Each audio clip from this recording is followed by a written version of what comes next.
Hi, everybody. It's your two big sisters. We're back. And for those of you that are new to the podcast, really, I'm Sukmani. And I'm Elizabeth. And again, if you don't know, I'm reporting from Chicago. And I'm reporting from London, UK. So today's episode, I think, is a little bit more timely to what Liz and I are facing in our environment, a bit of food for thought. But today's discussion will be all about when to leave your role or like when to pivot and like what's a good time, especially for people that are our age. I think it's kind of a debate. So Liz, how would you answer that question? Just like what's like the first thing that comes to mind? Yeah, I have seen a lot of articles and it's kind of come up over the fact that people should try and leave to get a higher salary and then Mhm. you should kind of role hop or job hop. I don't actually know if that's true in terms of the first few years of your career, if you are limited by that. Yeah. But that's also something that's really interesting. Isn't it kind of crazy that even just hearing I can agree to some extent, but I'm just thinking about the older generation, like people that like are like managers and even my parents and like people of that nature. I was having this conversation with my grandpa recently, and he was like, "No, you should stay there for a very long time." And I just think it's weird. Why would you want to stay for somewhere? Don't you want some change? Like I feel Yeah. like there's a lot of newness to it, but also I guess staying, there's a whole argument of credibility and legitimacy. So how do you balance that? What do you think? Is it worth what are the trade-offs that come to mind? Yeah, I think advice that I've always been given is if you've stopped learning and if you're not progressing the way that you want to. So, for example, if you're working on the same tasks and you feel like you're not really picking up new information, you're not building up those new skills, then it's probably time to start looking for a new job. So, I Yeah. think that's usually the big rule that I've heard that you should follow. And you know it's interesting. It's funny that you say that because I think oftentimes we confuse being good at something just because like you were saying you're doing those tasks over and over again. Just because you're good at it doesn't mean you're meant to be doing it for so long, you know? I read an article actually just before this, and it really honed in on that whole idea of you can be so good at something and it not be your purpose. A lot of high achievers are unfortunately, you know, what's the word? But they succumb to that whole idea, and later down the line, they've gotten promoted, they've done really great things in their career milestones, but then they wake up and they're like, I don't want to do it. Like, so my question to you is, have you ever become trapped by your own competence? Like, have you ever Oh, been stuck in something and you're just like, absolutely. yeah, okay, share. I want to hear. Well, I'm not going to give the example, but I think you can figure out what the example is. So, I Right. definitely do think it's a big trap that people fall into. I think that you get comfortable in the seat that you hold. I think I that like that. I liked that. I think that obviously as time progresses, you know the people you're working with, you know the actual work that you're doing, you're comfortable in the pay. You've already built a life around the job that you have. Yeah. And so it's very scary to take on a new step because or a new role because what if even if the pay is better and even if, the actual role title is better for your career, Hmm. what if it's Hmm. that the people you don't or the people that you're going to work with you don't necessarily like, or what if the hours completely change? So I think it's a big risk that a lot of people aren't willing to take, and I think it's very easy to get trapped in it.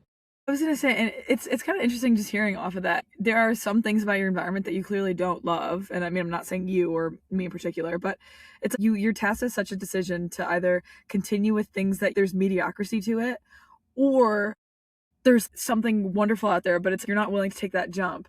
And not to connect it back, but I'm not sure you've been following Love Island. Um, One of for those of you that are listening, if you've seen like Melanie and Sincere on Family Day, Melanie's mom said something, and while it was related to her and Love Island and love, I think there's some truth to it. She was saying, why would you give somebody, and in our case, like a job, why would you give something a second or third chance when there are people and opportunities out there that are begging to have their first? Yeah, Right? I And really it's like so that. true. It's sometimes you just got to take that leap of faith, and Liz and I, funny enough, just had a conversation with our advisors about expanding our, I guess, our forum and our media beyond just YouTube and LinkedIn. And I mean, Liz, you can talk about it, how we were trying to wait for the right moment, but there's not going to be a right moment. Yeah, And I yeah. think that's just, yeah. The conversation that came up, we were both so scared because we were like, okay, but what if nobody listens to this, right? Like, what's the point of Yeah. putting it out if no one's going to listen to it? And then our advisors were pretty much looking blankly at us and being like, yeah, but how are people going to listen to it if it's not on these other platforms? And so it was kind of a catch 21 where we have to just start, and that's when you can Yeah. actually grow and progress. No, I completely agree. It's crazy because I feel like that just transpires and everything. Like there's never a good time for anything. Like you just gotta take the plunge. I actually have a question for you as you were talking. How do you Yeah. actually know what the right opportunity is? That Or is what the also a very good question. And I don't know. I think from my own experience, it's difficult beyond the fact the general idea of what is their baseline interest. And I'm not even talking about my job in particular, but even volunteering and stuff like that. There's like so many different ways and I guess variety of things and to do. And as a person, I think being this age, we've had experience, but growing up, you were part of extracurriculars, as was I. So I think we're tuned to find just random things to do. yeah, But I yeah. think, as stupid as it sounds, I kind of just go based off of my intuition. I think that there has to be like a general baseline understanding. Yeah, making sure it's aligned. What do you, like? Where do you see this fitting into your life? What's the purpose of it all? And like, it doesn't need to be so like grand and Well, not to meaningful. be cliche, but a big thing that I've always seen and kind of try to live by as well is Yeah. the decisions you make aren't actually the big things in life. It's how you go about those decisions and what those decisions and how you make what you bring of those decisions. So for example, you decide to, let's say, change a job, right? Like in this Hmm. situation, great. You can change a job and you can then absolutely hate your life because you're not giving it the full opportunity. Or you can try and learn as much as you possibly can. You can network, you can grow and learn from that. So it's really the decision itself is not the determining factor of how it's going to impact your life. And I think that's the big thing And there. the beauty with what you just said that I really liked is that for those, I think it's difficult. A lot of people have decision paralysis and can't make a call because it's like it's hinging on something else. But like you said, it's not about the actual choice. It's Yeah. the in between. It's the pivot. Where are you going to help get that to your next thing? Yeah. Yeah. And I think that kind of takes us to a good point. Another thing that I read in the article and I constantly think about is when people pivot, whether it be jobs or in their life or something that they're changing to, it's often because they're faced with either misalignment or burnout. And I think that people sometimes confuse the two of them, or it's so abundantly clear. So, what do you think? How would you define the difference between burnout and misalignment? I think for me, I've always actually had trouble understanding burnout, not because I don't think I've experienced it myself, but it's like a running joke that I don't believe in burnout. Again, She not because doesn't. She has said this year after year, I swear. and it's not because I don't necessarily believe in burnout, but I do think that the right things will not cause you to burn out. Like I think that there could be days where you get tired out and you don't want to do it and you take a break from it, whether it's a day, a week, or whatever it is.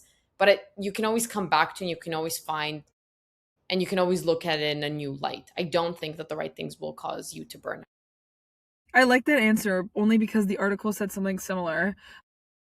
Granted, I had my own definition, but I think you both kind of hit the same point of like misalignment is just genuinely you could be doing all of the right things. I mean, granted, not every day is perfect, but you'll be doing all the right things and it just won't be a fix or a solve.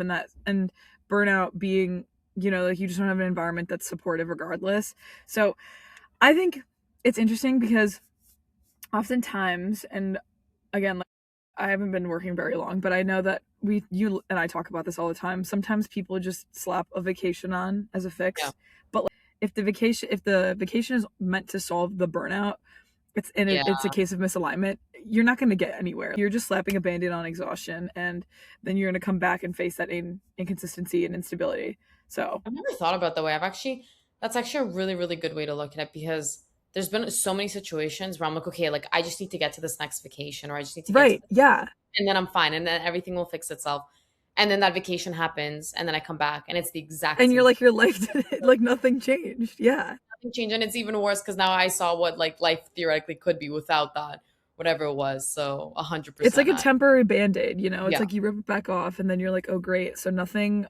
actually changed. I was just looking for like a break, and sometimes those breaks can be indicative of something larger. But I Yeah. think it gotta come almost do like a root cause analysis and see like what is it, like what are we really dealing with.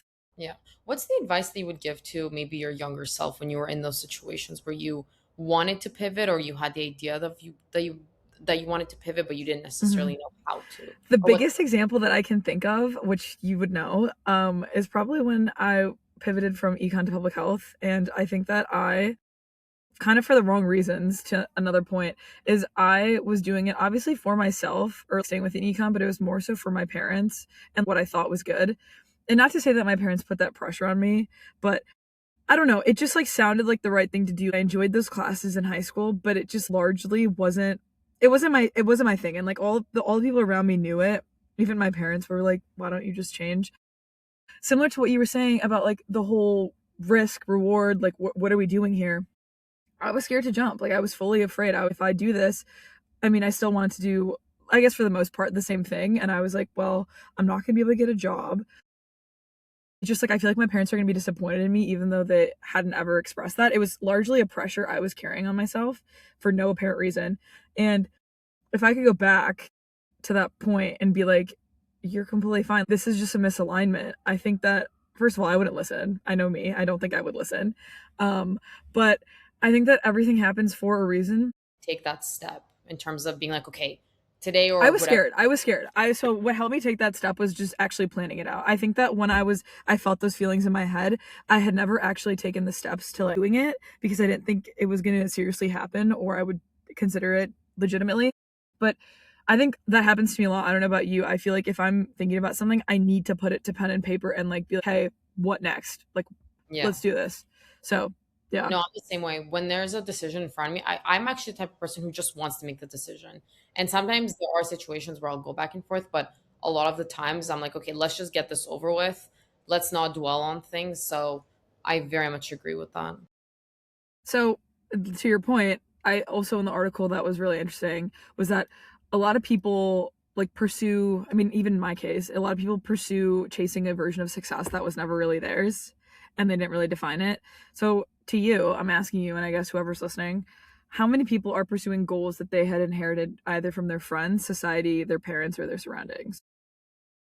That's really good. That's a really good question. I'm gonna have to take a It's few. true though, and I feel like it doesn't stop.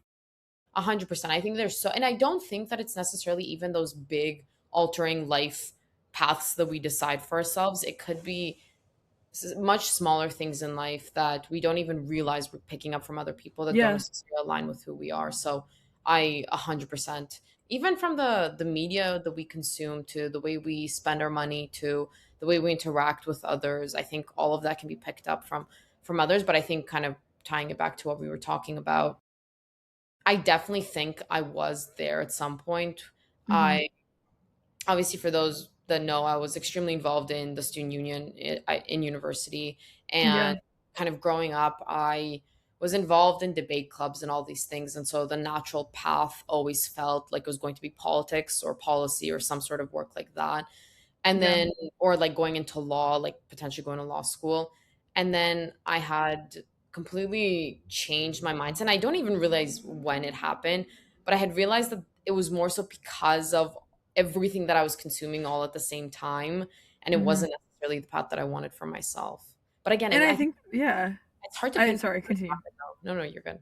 No, and I think there's nothing wrong with that. I think like what you just said is kind of a beautiful thing. Like that means you're developing and you're changing as a person. Like you came into the UTSU way back when I remember when she was 18 and you loved it then. Like it Yeah, it fit to you who you were then. yeah, And you know, it just like you change as a person. This happens every time. I think the article said it beautifully. Like you may have loved whatever it was when you started. However, like things change around you. Maybe it's the work you're doing or the leadership or priority shift and responsibility everything. The version of you that existed when you first started and loved it may no longer along the current lines of what's in front of you. So, I really like that. And just to add to it quickly, I think it also doesn't necessarily mean that you didn't love it. It just means yeah, that in this very current moment, you've outgrown the opportunity. And it's true. really It's like true. that. It's fully true and I think that it's kind of crazy because I feel like there's a whole notion of like why don't you love it if you don't love it? Like Yeah. did you really Yeah. ever? Yeah. Um but I think that Liz, you know this very well. Like there's a whole sunk cost fallacy to everything. Yeah. Yeah. But it's important to realize what you've done and invested in yourself and whatever that thing might be, it doesn't take away from it. I just think it's, if you reach a point where you're like, this no longer aligns with me, why would I continue to invest even longer when I'm half in it? It's not fair to you, whether in a work sense, the company loses out when people aren't fully there. And whether it be relationships, you can't half invest. You need to do things for you. No, no, 100%. I think I really, really like what you mentioned about, did you ever really love it? You did. And that's, I think, like the beautiful part is that we get to pick up and try new things as we go on. And I think, as we get older, we can completely change our paths. And this is something that I do like in my current role. We talk about Yeah. career development and what it means to actually have like career, um, like when you own your own career ownership, and the fact that you can at any point switch and no one's tying you to whatever it is that you're currently doing. But I think the big question, I think I kind of asked you this before, but how do you know when it's When the you're right time ready. to actually, when you're ready and when it's the right time? I don't know. It's crazy to say because I feel like when you know, you know. But I also think what's important is that there's just so many opinions, especially in the workforce right now. We have baby boomers that are like very rigid in their ways. We have millennials that are like are a combination of them and us. There was this LinkedIn post. It was somebody on the receiving end of a Gen Z actually resigning from the company. And I don't know the lady's name, but she was saying how she asked said Gen Z worker after she had resigned. She was like, "Is there anything I can do to keep you here?" This felt like such a shock. Couldn't have foreseen this. And the Gen Z worker, and I think this is what's really good about our generation. I think people mislabel it as just being irresponsible or not as thought out and maybe impulsive.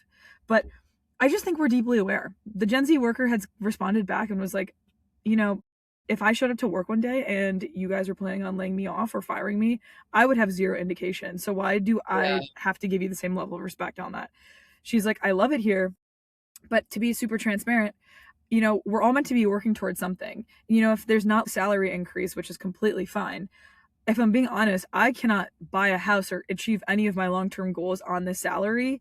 And I'm not doing anything that's actually progressing my day to day. So I'm going to completely scratch it, go back to my values, figure out on the drawing board what aligns. And it just simply wasn't that. Yeah. I really like that. It was beautiful. I was like, Yeah. sometimes you think about it, they have the balls to say what we think. Yeah. And in that high risk reward situation, you just got to go with it. Yeah. Yeah. 100%. Well, before we wrap it up, Did you know that the greatest risk may not be failing at the wrong thing, but succeeding at the wrong thing? the more successful you become in something that's misaligned, the harder it is going to be to walk away and really find the thing that you care for. And on that note, we wrap up our discussion today and we will see you next week. Next week, we will have an interview. So stay tuned for that. We're really excited for the direction of the podcast, and we're really grateful for those of you that have continued to listen to us from when we actually were talking about God knows what. So Thanks thank for you guys.